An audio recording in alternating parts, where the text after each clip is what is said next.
Halo, kali ini kita langsung aja ya bahas inti dari bab 12 materi yang Anda bagikan. Topiknya lumayan dalam nih soal kekakuan gender. Intinya kan kita semua tuh punya sisi maskulin dan feminin di dalam diri. Nggak peduli gendernya apa. Betul sekali. Nah, yang pengen kita gali bareng nih, kenapa sih kita sering banget ngerasa harus nekan salah satu sisi, terus efeknya apa ke cara kita mikir, bertindak, sama hubungan kita? Dan yang paling penting nih, gimana caranya nyambungin lagi sisi-sisi ini, biar bisa, ngebuka potensi kreatif sama keaslian diri kita? Iya, dan perlu digarisbawahi ya, ini tuh bukan soal peran gender yang kaku. Kayak cowok harus gini, cewek harus gitu, bukan itu. Ini lebih ke kualitas atau energi internal. Misalnya, tegas versus empati, atau logika lawan intuisi gitu. Itu ada di tiap orang. Oh, oke. Jadi kualitas internal ya? Betul. Sumbernya bisa jadi campuran, ada bawaan lahir, ada juga pengaruh kuat dari orang tua waktu kita kecil dulu. Oke, oke. Nah, pertanyaan pertama nih yang muncul di kepala saya. Kenapa ya rasanya kita tuh kayak wajib banget gitu nampilin diri sesuai ekspektasi gender dari masyarakat? Kayak ada dorongan kuat buat masuk ke kotak tertentu gitu. Tekanan sosial itu emang nyata sih. Ada kebutuhan buat diterima, buat ngepas sama lingkungan. Nah, tekanan ini sering bikin kita tanpa sadar ya, nekan kualitas diri yang dianggap nggak sesuai sama gender kita. Contoh gampangnya, pria mungkin nyembunyiin sisi sensitifnya, takut dibilang lemah. Wanita mungkin ngeredam ambisinya, takut dibilang terlalu agresif. Ah, iya ya, kebayang. Lama-lama, ya itu tadi, ini bikin kita jadi kaku, jadi kurang fleksibel sebagai manusia. Oke, jadi kita jadi kaku. Terus apa dong konsekuensinya? Selain ya jelas kita jadi kehilangan sebagian dari diri kita sendiri, ada dampak yang lebih dalam lagi nggak? Oh, dampaknya bisa lumayan gede. Kita jadi kehilangan, warna dalam karakter kita. Pemikiran juga jadi kurang luwes, kurang bisa lihat dari banyak sisi. Nah, tapi yang sering jadi masalah pelik itu di hubungan. Serius, Di hubungan, gimana tuh? kita jadi gampang banget namanya memproyeksikan fantasi, harapan, atau malah mungkin rasa frustrasi kita ke pasangan. Proyeksi. Maksudnya? Gini loh, karena secara nggak sadar, kita tuh nyari sisi diri kita yang hilang atau yang kita tekan itu di orang lain, di pasangan kita. Wah, menarik ini. Jadi kita nyari puzzle piece yang hilang di diri kita, tapi malah berharap orang lain yang punya gitu. Itu sumber masalahnya. Nah, tepat sekali. Itu sering banget jadi sumber masalah. Contohnya banyak loh.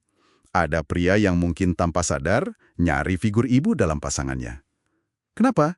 Karena ada kebutuhan emosional masa kecil yang belum terpenuhi, yang terpendam.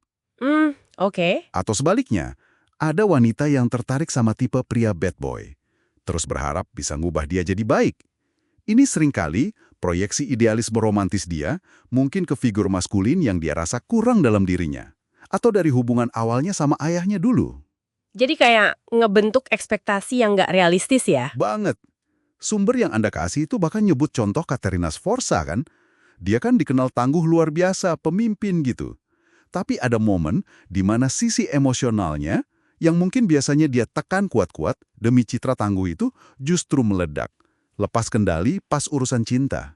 Wow. Ini nunjukin betapa kuatnya sisi yang tertekan itu. Kalau nggak diakui atau diintegrasikan.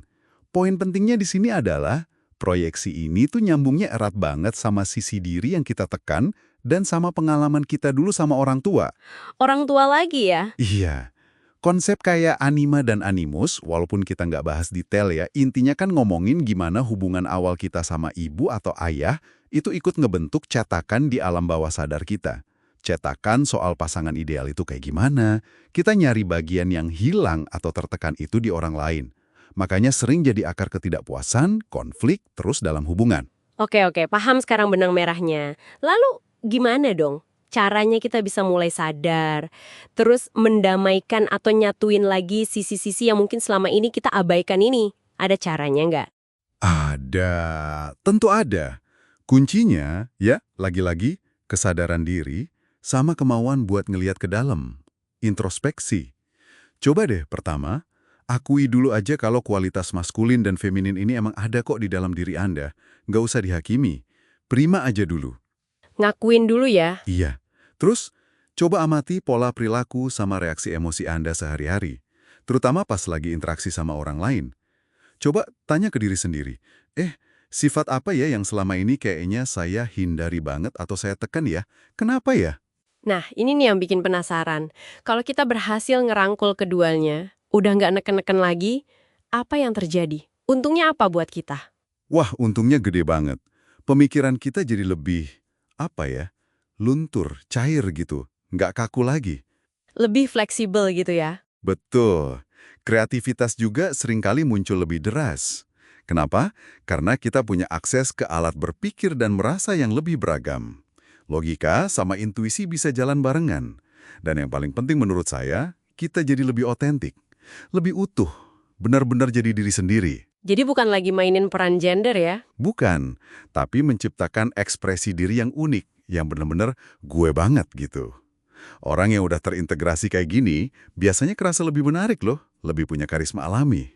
Ada tips praktisnya nggak sih? Mungkin dari sumbernya, buat mulai latihan gitu. Ada saran yang menarik. Misalnya nih, buat Anda yang ngerasa cenderung sangat maskulin, selalu pengen cepat bertindak, mungkin agak agresif atau dominan, coba latih diri buat jeda sejenak sebelum bereaksi. Jeda ya? Iya, jeda. Refleksi dulu bentar. Pikirin dampaknya apa. Ingat ungkapan Prancis itu, recule pour mieux sauter. Mundur selangkah biar bisa lompat lebih jauh. Oh, oke. Bagus itu. Nah, sebaliknya juga gitu. Kalau Anda ngerasa cenderung sangat feminin mungkin, agak pasif, atau terlalu fokus menyenangkan orang lain sampai lupa kebutuhan sendiri, coba latih diri buat lebih berani ambil ruang. Berani ngomongin kebutuhan Anda dengan lebih jelas, lebih tegas. Bukan berarti jadi agresif ya, tapi lebih asertif. Oke, jadi kesimpulan dari obrolan kita kali ini apa nih? Kayaknya sih kekuatan sejati, kreativitas, sama keaslian diri itu justru datangnya pas kita berhasil nyatuin ya, sisi maskulin dan feminin dalam diri kita, bukan malah nekan salah satunya. Bener nggak? Persis, 100%. Dan penting buat diingat, ini tuh bukan tujuan akhir yang sekali capai selesai gitu. Ini proses seumur hidup. Semakin kita terhubung sama kedua sisi ini, pemahaman kita tentang diri sendiri jadi makin kaya. Dan dampaknya, hubungan kita sama orang lain pun jadi lebih dalam, lebih bermakna. Menarik banget.